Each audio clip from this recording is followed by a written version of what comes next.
So I got into a little woodwork and got on Etsy and was looking around, and I saw somebody was making these 81mm cases out of pallet wood. And it was interesting, but they were using power tools and miter saws and stuff. I want to use hand tools.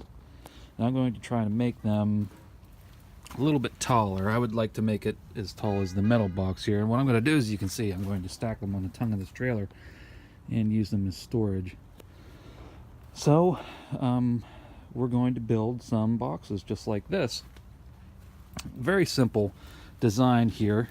If you've never seen any of these in person, they're just nailed together.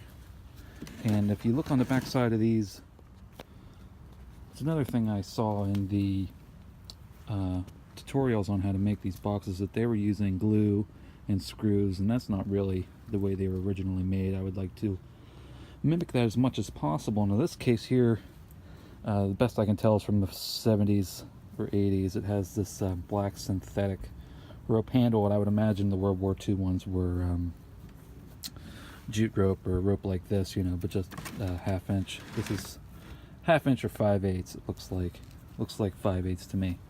So that's what I'll do. I'll get that. And the first thing we're going to make is this end panel. Now, a note to make is that the size of this board is going to be the inside dimensions of your box. So if this isn't big enough, it's not big enough for me. I want this to be a little bit taller, say around here. This is the part we're going to make first. We're going to make 2 of these. You can see these end blocks and then this board here. Then we'll put the front and back on it. We'll turn it over, put the bottom on it, and then we'll make our lid. So these corner blocks kind of keep everything from racking and going out of alignment there. And then when the lid is closed, of course, you know, it keeps everything square. So yeah, first thing we're going to do is start tearing these pallets apart. Now, you're not going to want to use a claw hammer. They're too aggressive. You're going to end up tearing these boards apart. You're going to want to use a Wonder Bar, something a lot less aggressive.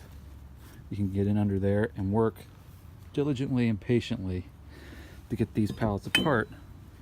I lucked out on this pallet. It has a slew of short nails in it. That's pretty much all the nails I'm going to need to make 2 crates. So let's get started. Alright, so before the rain starts real bad, let's talk about what you're going to need to take apart one of these pallets without tearing them all up and destroying them. I use a rubber mallet to work this Wonder Bar. You're going to want to start somewhere where there's a crack already, somewhere like that. Work it in with the rubber mallet. The reason I use the rubber mallet is, well, number 1, it's quieter. And number 2, if you're in a situation where it doesn't want to go, you're more likely to just bounce off the bar instead of forcing it and cracking or breaking something, if you understand what I'm saying. You're also going to need a hammer, a normal claw hammer. I just use this little tack hammer or brad hammer, whatever you want to call it, Dollar Tree hammer. That's more accurate, Dollar Tree hammer. 2, whenever you get the boards out, of course the nails are going to be sticking out of it. So, to get them out, just take a small hammer against something hard. So you hold the board like this. I should not be working on my trailer like this. I'm an idiot, okay? So spare me from the comments. I know I'm an idiot. They're going to be sticking out of the board. Just lay it up against something hard, very close to where you're hitting, and just tap that nail right out of there. Just take it easy and work on it. You don't have to force it. If you start bending the nail, stop. Just stop. Straighten the nail back out. The bent nail is easy to straighten back out. I'll show you how. You just take your claw hammer. You can take any wedge. You can take the wedge inside the Wonder Bar, whatever. Bent nail, you get in there like that, straighten it up. Depending on where you have this is where you might have to use your wrist a little bit, because you don't want it to bend right where it is. You don't want it to bend back here if it's bent out here. So you might have to come up a little bit away from that to get it to bend where you want it to bend. If that makes any sense. So I have this pile about torn down.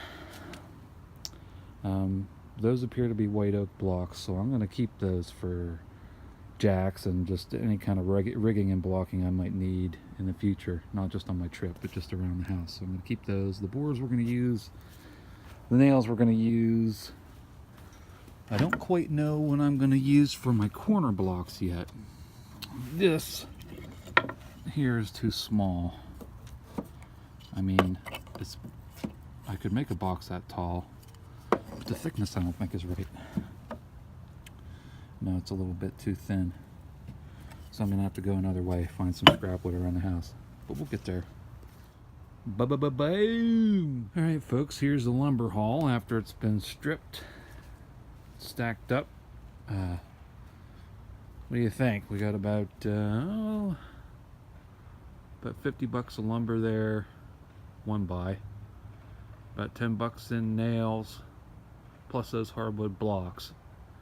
So even if it takes you 2 hours to strip a pallet, and let's just say altogether that's $80 worth of lumber supplies, that's like $40 an hour you're saving. That's the way I think about it, and that's why repurposing and reusing supplies and materials and stuff destined for the trash bin, it doesn't bother me one bit. So here we have some nice rustic lumber we're going to make some crates out of. They're going to go from Pennsylvania to California and back. They're going to hold all kinds of goodies, and hopefully when we're done with them they'll look a little bit like this, just a little bit taller. So I gotta hit the road, gotta go to work. It's supposed to rain here a couple days, so we'll get back to it the next nice day.